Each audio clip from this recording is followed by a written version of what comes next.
Hi guys, I'm Kriti Tiwari and welcome to In Conversation with Kriti. Thank you so much for coming and watching my podcast. So as you can see, the whole setup is completely changed today. All thanks goes to UPS and Ramsar for giving me this opportunity to do this podcast. So without any further delay, let's start the podcast. And let me give you a disclaimer that I'm quite nervous but more excited for this podcast. So let's start. Okay, sir. So thank you so much for coming on my show. Let's start with this. How are you doing today? Thanks, Shruti. I'm doing great. As usual, lot of work, but I'm happy that we could take out time to be in this wonderful studio. This is, in fact, my first formal recording in this studio also. So, yeah, really great. Let's start this podcast, sir. I'm very much excited to talk to you. I got a very positive vibe from you, so let's start. So I just want to start with, because you held such a prestigious position in this university. So how does it feel to be at this prestigious position? And with it, because we all know that it required lots of hard work, sacrifices, smart work, talent, skills. So yeah, I would like to know from you how exactly all this started. So over to you and start, sir.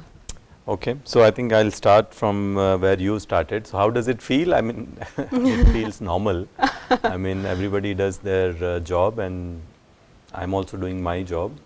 However, I do feel that, whatever we do, we should do well.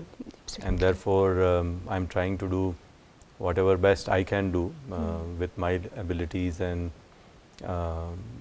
intentions to the best of my intentions. I'm trying to do what best I can do for our students, for the society, for the university, for our country and for the larger world. And that's what my passion also is, and that's what's keep me driven and motivated. So here I am. How did it start is, of course, one doesn't plan such things. They happen sometimes by chance or serendipity, and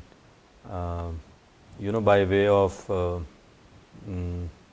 universe's way of bringing certain things to your way. And I think that way I grew up in a small place in Rajasthan, and had never really thought that I would, at least as a young child, I never thought that I would have academia as my destination. I think it became in a way organic thing also, that at any given point of time, what I felt was right thing to do, I tried to that thing and then kind of accepted the way the results came out, or the opportunities came up. Being a first generation university learner in my entire family from both the sides was, awareness was limited and lot of decisions were taken by trial and error. So in many cases, there were more errors than trials. And of course, there were trials also, in the sense that therefore one was always required to also own up the outcomes of your experiments, which most of the times were failures. So one then therefore learns to cope with failures, and how does you get up again and start working towards the next thing and so on. So yeah, I think a lot of trials and errors, I would say, a lot of failures.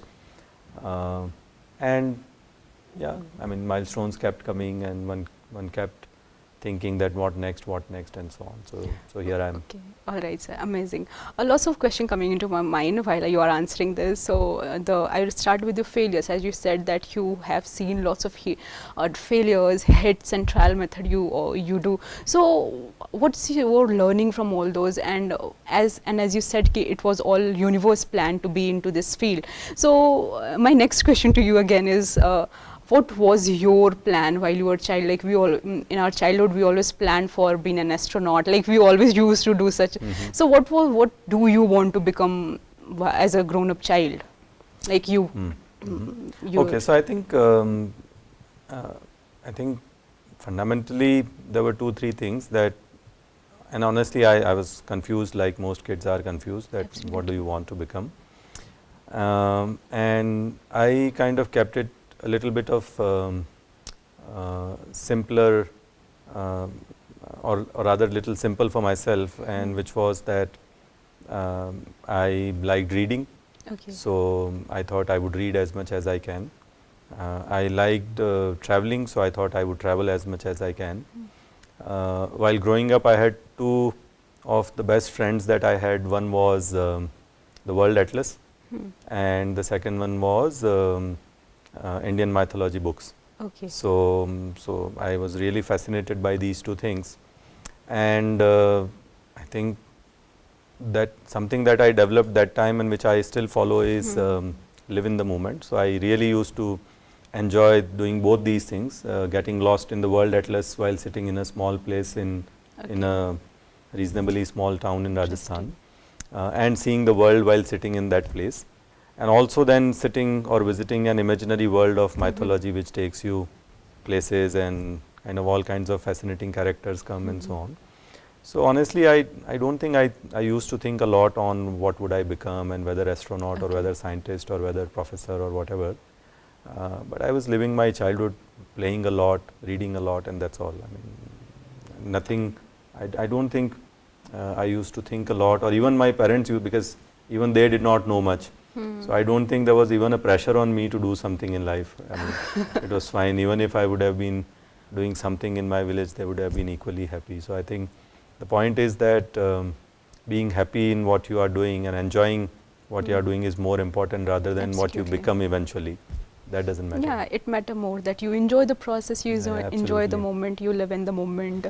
All right, so would you like to describe about the leadership quality which you have right now?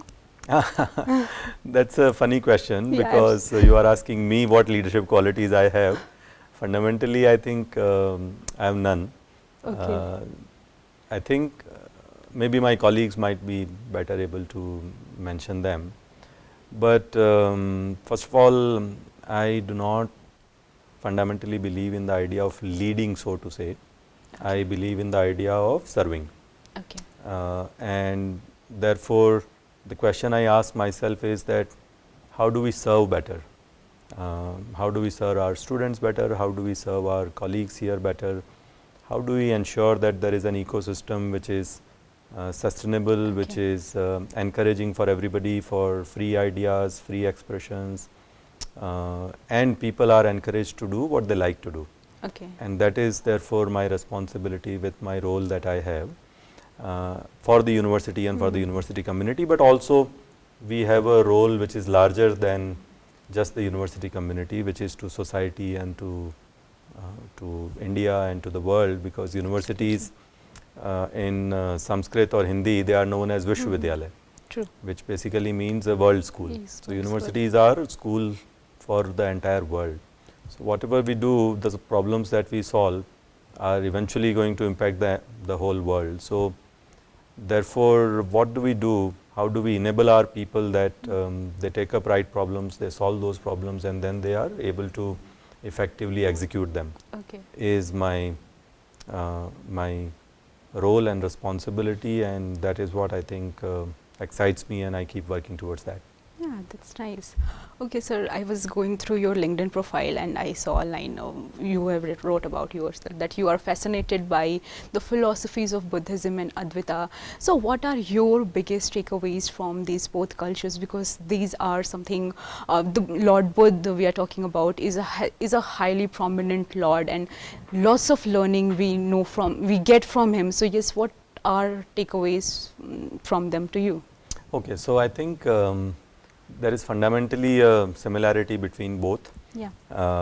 And takeaway, I would share a very, very short story which I read recently. And the title of the story was the Ganga parable. And very interesting story. So in Ganges, there was a large rock, and in the shadow of rock, there were few crabs who were living. And naturally, because the flow of the river was quite a bit, so for their safety reason, they would always be in the shelter of the rock so that they are not taken off or taken away by the river. And they were kind of clinging to their lives and so on. One of the crabs, he was named as Siddharth, and every other crab used to call him as foolhardy, because he was quite bold and he used to think bigger things and larger things and so on. Siddharth used to tell the other crabs that I want to see the world, I want to experience life, I want to see how big the river is, because we are just wasting our lives in this shelter of rock and we have seen nothing except the shelter of the rock. All the crabs used to tell him that you are foolish. If you leave the shelter of the rock, you would simply die, because the river is so big, the flow of the water is so fast, at times it becomes furious. There are so many rocks in the river that one of the waves will lift you up and hit you on the rock and you will immediately die, and so on. But this guy was, like everybody used to tell him, he was a foolhardy. So one fine day he decides that I can not anymore take this life, I want to do bigger things, and therefore here am I going.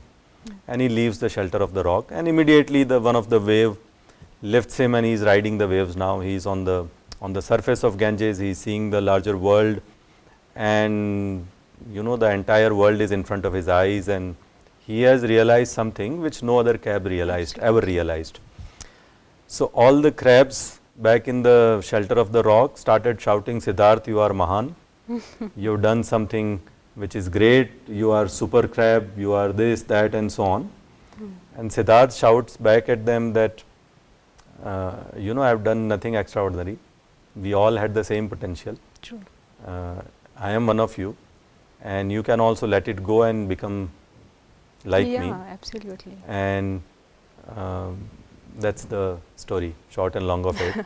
Now you can think the name of the crab was not chosen randomly, but this story is a very powerful way of saying that, whether you call Lord Buddha or whatever, but essentially he also used to say that I have not done something extraordinary. True. Every human being has that potential, and everybody can become one. Absolutely. It's So true. So therefore, this is what fascinates me, that all of us, every individual, has that potential to become whatever we want to become, Absolutely. and that's really fascinating. And this is what also Advaita says, that you are the God, essentially, or rather every individual is a God. True. And there is no need to kind of follow anything or do anything, and that's really fascinating.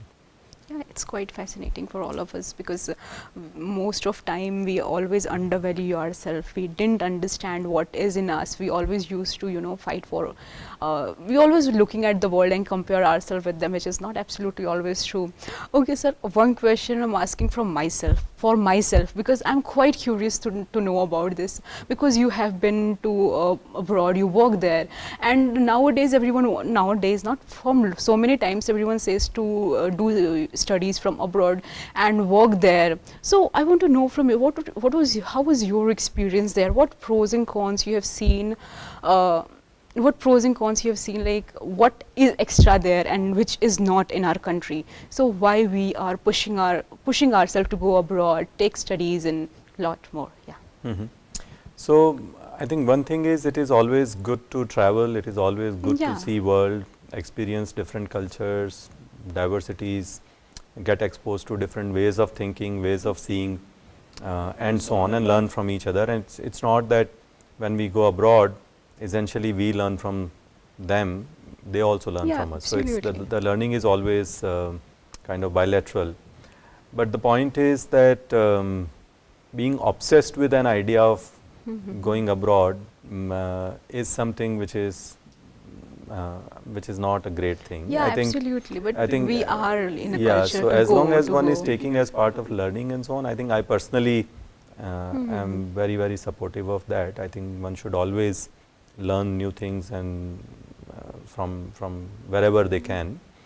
I mean, every society, every country has pros and cons. Absolutely. And I mean, so I got a chance to spend quite some time in California, which is like one of the economically, which is one of the best places in the world. And even there you find homeless people and poverty and people sleeping on the benches of the park, True. and substance abuse and violence and whatnot. So essentially it is our outlook what we see in a culture or a place and what are our takeaways. So if one wants to observe and write a blog on those things, on the vices of a certain society, or whether you would want to adopt some of the best practices and the great things that that society has done, it's up to us. What do we choose? In fact, there was this interesting thing on journalism towards India, that foreign journalists would come and they would really want to highlight the abject poverty that India had, the hunger that India had, and so on, which was of course there. It still is there, but it's not that that is what India is. I mean, India has a lot of other things to offer also, including prosperity and including development and so on. So it's again, as I said, it's our own viewpoint as to what do we learn from a certain place. But at the same time, I think there is also a debate on billions of dollars flowing out of India when Indian students go to study abroad and so on, which I personally don't look at that in that sense. I feel that the more and more people go out of India and make a name for themselves, it's good for India in some sense, because it builds your soft power. It also kind of, India therefore becomes a supplier of services to the entire world, which it already is in some form. In most of forms, you can see. Also, I think historically, if you see, every nation in some sense has gone through those cycles. So when industrial revolution came in Europe, it was eventually followed by a population explosion, so to say. There was a significant rise in the population, and during those times Europe found new geographies. They found Australia, they found Americas and so on, and lot of that extra population went and settled at those places and those countries which had lot of natural resources, land, water and whatnot. Whereas countries like India and other developing countries which were earlier colonized, when they are seeing that development and population growth, there is no avenue for getting those additional lands and resources, where let's say a surplus population from these countries can go and settle elsewhere, which is one of the challenges that India has, that we have limited resources, but we have a large number of people. So how do we then kind of balance the two out? Whereas countries like United States, Australia, all of them have still kind of large resources, Canada and so on. But now again, post World War II, there has been this visa restrictions and so on, where it increasingly has become difficult to go and settle somewhere, which it was not earlier, and therefore people want to use those opportunities, especially to study and so on, to be able to go and settle down in some of those countries. The point I was mentioning earlier, that billions of dollars flowing out of India, but another important point is that billions of dollars flowing in also to India as remittances. So India is the country which receives largest sum of remittances in the world. I think last year it was $500 billion or something. I might be here and there with the figure, but India is the largest recipient of remittances in the world. So unless our people go out, how would we receive that remittance? Absolutely. So, and historically also, one of the reasons why Indians were inward looking, that some of our Puran mentioned that if you travel across the sea, then essentially dharma brasht ho jata hai, right? So that was one of the reasons why we were also became eventually an inward looking country, which was not kind of good for the nation, because that time Europeans which were kind of crossing the dark age, so to say, they were more and more becoming outward looking, and that outwardness kind of brought them a lot of advantages which became disadvantage for many other places in the world. But essentially if you remain inward looking, then it's not a good thing to have. True. To be very honest, sir, this is something I usually love to talk about, being in a talk about histories and all, I'm stopping myself because there are lots of questions coming into my mind, because this podcast will be quite long, so I'll try to keep it short. It would be probably a last question of mine. It's not a sponsored, but I just want to ask to you, because one thing common in us is UPS. So why UPS has this massive success, and why would you suggest a student to come and have degree from this college? What makes UPS one of the best universities of the area? Okay, so I think a few things that we are trying to do here, which is quite interesting. So one is, and again, it's a university which is quite unlike universities. So universities, by their design, are very, very slow moving and conventional and non-changing. Change is very, very difficult in universities. Absolutely. You take up, if you see, interestingly, there are only two institutions in the world which are the longest living institutions. Okay. One is religion and the other one is universities. So religion is like hundreds of years old. True. And if you look at universities, the oldest living university in the world is now University of Bologna, which is also our partner. That was set up in 1088 AD. Right. So they are now close to 900 to 1000 years old. And Oxford and these universities were set up in like 13th and 14th century and so on. So you can see the age of the universities, which is like oldest surviving institutions. And that makes them really slow moving and conventional. UPS, to the contrary, is a young university, an agile university. It's more like a startup, I would say. Yeah. So, and we are actually trying to run the university like a startup. And therefore, we are trying to create also a culture where which is open, inviting, It is there. more kind of tuned to what the youngsters of today, they would like a place to be, right?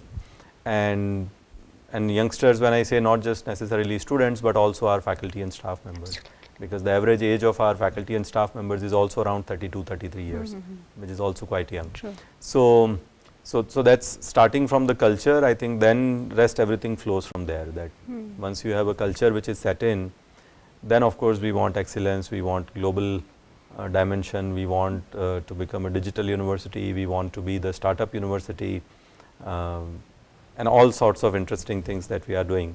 So that's very, very exciting. And generally, as I said, that as a student, one should look at what is an exciting place where you would be able to create few things for yourself, rather than going on a conveyor belt in a conventional university, and end of 3 years or 4 years you will be dropped from the conveyor belt to a job market, is not the idea that we are trying to do.